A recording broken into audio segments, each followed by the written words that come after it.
Just a heads up that this video will probably be all over the place because I have no script I'm reading from. This is most likely just gonna be me recording audio over pre-existing game footage. So after like 2 days of finally waiting, I've finally managed to get into the Overwatch 2 beta. First impressions. I can just really appreciate the new menu, overlay, hood, whatever you wanna call it. Basically health bars, the objectives, basically the text in the new game.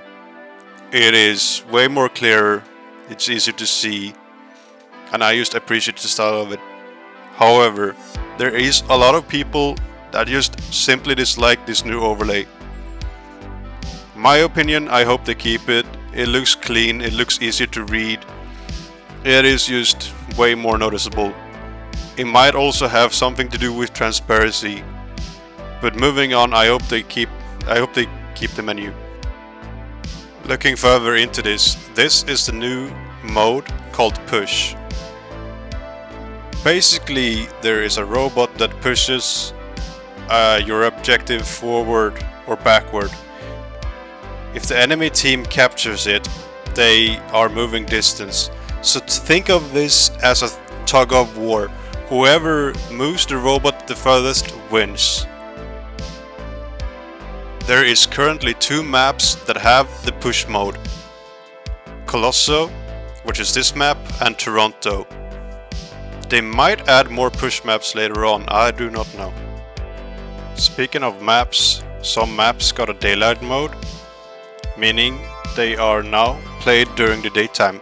Such maps are Lijiang, Dorado, and Kings Row. Speaking of maps, there is also 2 more maps. One being Midtown, which is New York. Midtown is a hybrid map. The other map is Circuit Royal, which is essentially Monte Carlo. Circuit Royal is a payload map. Also, funny thing about this map, the payload is shaped like a Formula 1 car. So, I have spoken about the menu, the overlay, the new push mode, the new maps and the changes. How is 5 versus 5? I feel like tanks are still way playable. They are by no means unplayable. In fact, I quite like the brawler style. There are a few times where I feel like having a second tank would work. However, I do wish they would add a 6 versus 6 mode later on in arcade. That might be a case later.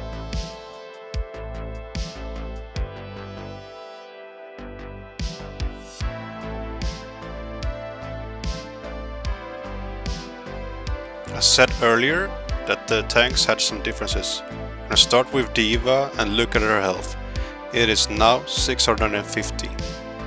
Defense matrix is also longer. It is now around 4 seconds long, which means you now can do a bit more on D.Va. Feel like you can exist longer on D.Va.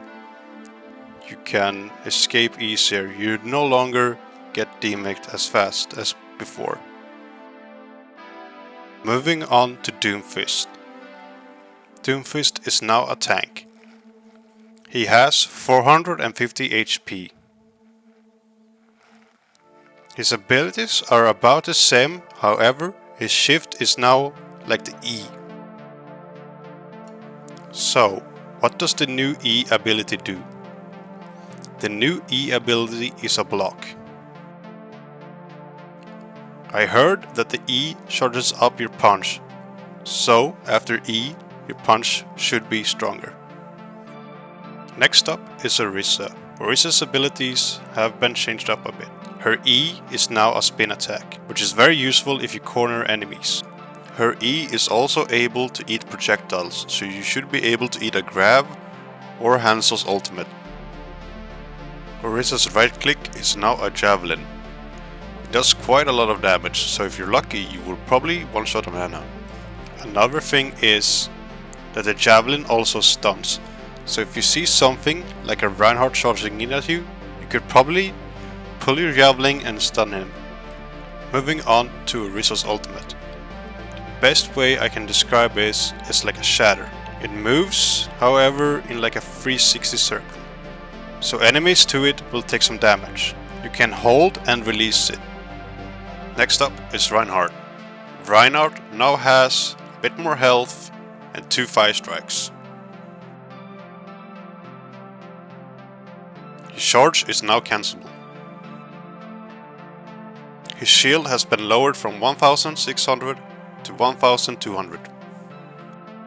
Not much has been changed about Roadhog, however he did gain an additional 100 HP, bringing it up to 700. Next up is Winston. Not a lot of things have changed about Winston other than his bubble now being 800. His right click is now a charge shot.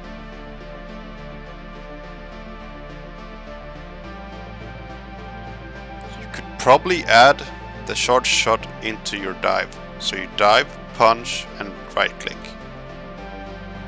Next up is Zarya. Zarya didn't get a lot of changes, however, you can now distribute your bubbles. Meaning you can bubble yourself twice or bubble 2 teammates. Bastion also got a rework, making him a less bit static. Mainly his tank configuration, which now makes him more mobile. However, this only lasts around 6 seconds and then it's a 12-second cooldown. And his new ultimate, which basically plays out like the DoomFist ult.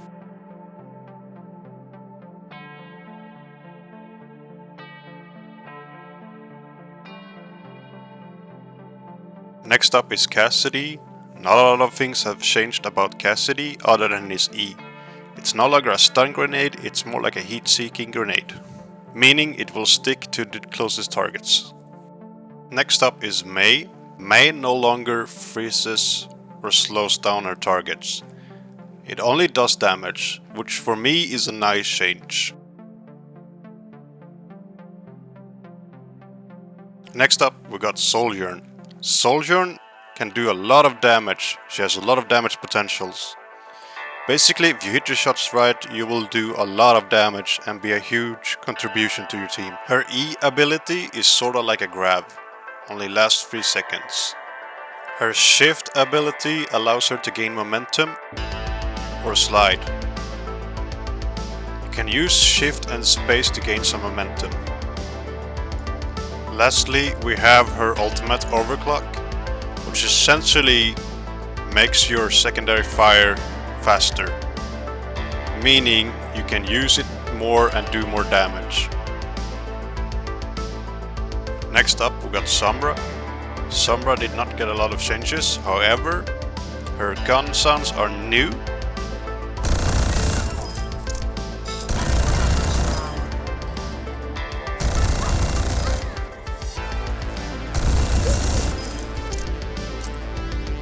There is actually a lot of new sounds to the game. For those who want it, I will link a 11-minute video to Metro's video explaining or showcasing the new sounds of Overwatch.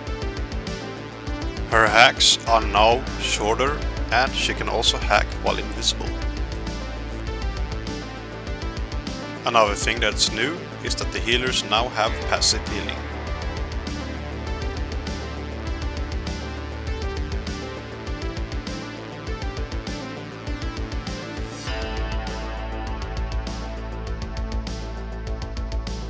And that's about it. I hope you found my video somewhat helpful and the information somewhat useful. If you liked the video, please give it a like, and I'll see you later.